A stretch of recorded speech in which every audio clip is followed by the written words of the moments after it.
Everyone, সবাই কেমন আছো? আশা করছি সকলে ভালো আছো। যাই হোক, সকাল সকাল তোমাদের সাথে একটা ব্লগ শেয়ার করতে চলে এসেছি। তো যাই হোক, আজকে সকাল থেকে ব্লগটা স্টার্ট করে দিয়েছি। তো সকালবেলা চারটুখানি পান্তা খাওয়ার জন্য দেখতেই পাচ্ছ পান্তার হাঁড়িতে বসে পড়েছি।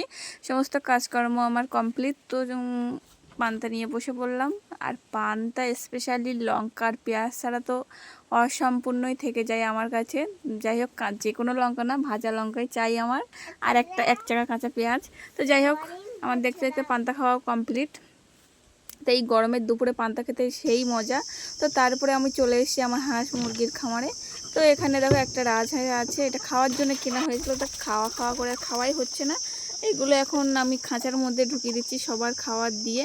তো দেখো, ও এখানে দাঁড়িয়ে দাঁড়িয়ে দেখছে ওর খাবারটা আমি কখন দেব। যাই হোক, আগে মুরগিগুলো ঢুকিয়ে নিই খাঁচার মধ্যে, তারপরে ওর ব্যবস্থা করব।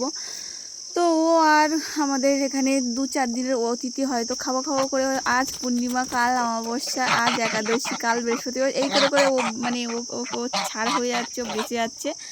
তো ফাইনালি দেখা যাক কবে ওকে খাওয়া হয়। ইচ্ছাও করছে না, কারণ ভীষণ কথা শোনে। ও ডাকলে পর চলে আসে ডাকা মাত্রই। তো দেখো, ও আমার আগে আগেই যাচ্ছে। ওর জায়গা চেনা আছে যে ও কোথায় থাকে, কোথায় ওকে খেতে দেওয়া হয়। তো আমার আগে আগেই ও হাঁটছে। তো ওকে খেতে দিলাম। ওই যে দেখো, ও যাচ্ছিল পুকুরে একটু জল খেতে। তাই আমি বললাম পরে জল খাবি, আগে আয় আমার কাছে। অনেক দিনই হয়ে গেছে, সেই বৈশাখ মাসে আনা। তো বৈশাখ মাসে চড়ক ছিল, আমাদের এখানে দেল ছিল। তো সেই জন্য বলা হয়েছে, ভেবেছিলাম জ্যৈষ্ঠের দিকে খাবো। তো জ্যৈষ্ঠের হাফ হতে গেল, তো এখনও খাওয়া হলো না।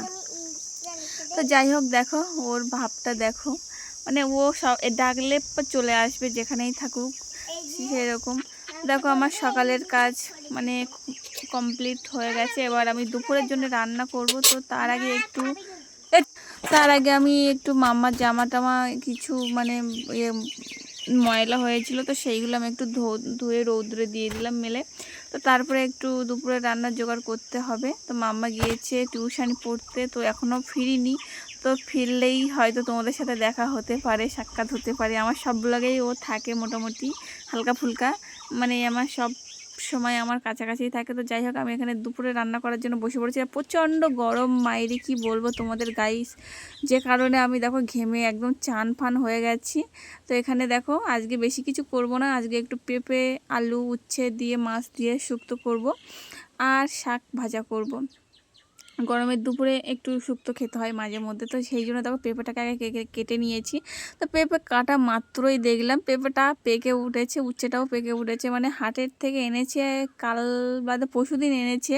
তো এই দুদিনেই উচ্ছে পেঁপে সবই পেকে উঠেছে। এত গরম পড়ছে, আমি বলেছিলাম না মাম্মাকে হালকা ফুলকা দেখা যায় আমার ব্লগে, তো মাম্মা দেখা দিয়ে দিয়েছে তোমাদেরকে।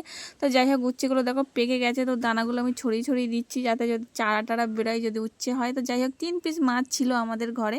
তো 3 পিস মাছ কি করব, যাই হোক কপালে মুখে ফোঁটা মতো দিতে হবে, তরকারিটা মজার মতো। তারপরে আমি একে একে দেখো সবজিটা চাপিয়ে দিলাম। শাকটা এখানে নানান ধরনের শাক আছে, একরকম শাক খেতে ভালো লাগে না। তো সব রকম শাক মিশিয়ে তোলা আছে, কাটা আছে। তো সেটাই আমি এখন চাপিয়ে দিচ্ছি একে একে।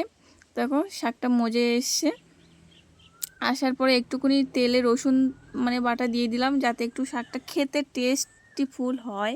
নাইলে তো শাক মুখে রোচবে না। আর আমি তো এমনিতেই খাই না, একটু রসুন টসুন বাটা না দিলে আর মুখে রোচে না। তো যাই হোক, এখানে দেখো মাম্মা একা চান করে এসে একটু ঘুম পড়ছে। যেই আমি বলছি চল ঘরে শুবিয়ে দিয়ে আসি, ও বলছে না না, ওখানে বসেই ঝিমটি দিচ্ছে। আর আমি এখানে পাকার ধারে রান্না করছি, আর ও ওখানে ঝিমটি দিয়েই যাচ্ছে। তো যাই হোক, দেখো আমার শাকটা কমপ্লিট। তারপর আমি শুক্তোটা চাপিয়ে নিচ্ছি। প্রথমে বেশি কিছু না, তেল আর পেঁয়াজ, তেল তো এমনি দেওয়াই হয়। তো একটু 5 ফোড়ন আর পেঁয়াজ দিয়েই আজকে শুক্তোটা। আর আমি কি জানো তো, মাঝে মধ্যে শুক্তে বলো, উচ্ছে আলু ভাজাই বলো, আমি না ঝাল দিই, কারণ একটু ঝাল ঝাল না হলে আমার খেতে আবার ভালো লাগে না। তো যাই হোক, আজকে আর ঝাল ফাল দিইনি। আজকে শুধু পেঁয়াজ আর যে 5 ফোড়ন আর জিরে বাটা এইটুকু দিয়েই করছি। তো দেখো আমার তরকারিটা কষে এসছে। আসার পরে আমি এবার দিয়ে দেবো একটুখানি জল। তো জল দিয়ে দিয়েছি। তারপরে দেখো তরকারিটা ফুটছে, ফোটার পরে আমি দিয়ে দিলাম মাছ। 3 পিস মাছ ছিল, কালকে খেয়ে দিয়ে 3 পিস বেঁচে ছিল। তো 3 পিসই দিয়ে দিলাম। তো দেখো তরকারিটা মজে এসছে, একটুখানি বাকি আছে আমাদের। মানে রান্না বান্না করতে। আমার মাম্মার তো চান্দান হয়ে গেছে, ও ঝিমটে দিচ্ছিলো, আর যেই শুবি দিয়ে এসেছি ওর ঘুমের 12টা বেজে গিয়েছে। যাই হোক, তারপর আমি চান না করা পর্যন্ত ও ঘুম পড়বে না, মানে আমি ধারে না যাওয়া পর্যন্ত। তো আমার রান্না শেষের পথে আপাতত। এখন মানে চেখে চুকে দেখার পালা যে কতটা সুন্দর হয়েছে খেতে। ফাইনালি আবার ভালো মন্দ না হলে তো আবার মুখে রোচে না, মানে বেরিয়ে আসে বাইরে, ভেতর ভাই ঢোকে না। তো যাই হোক, দেখো তরকারিটা আমি চেখে দেখছি, মোটামুটি ভালো হয়েছে, শুক্তো শুক্তো মতো লাগছে। মাছ না দিলে আমার ভালো লাগে না। তো যাই হোক, আমার আজকের ব্লগ এই পর্যন্ত। তোমাদের কেমন লাগলো আর আমার ব্লগ ভিডিও তোমাদের কেমন লাগে কমেন্টে জানিও। চলো টাটা।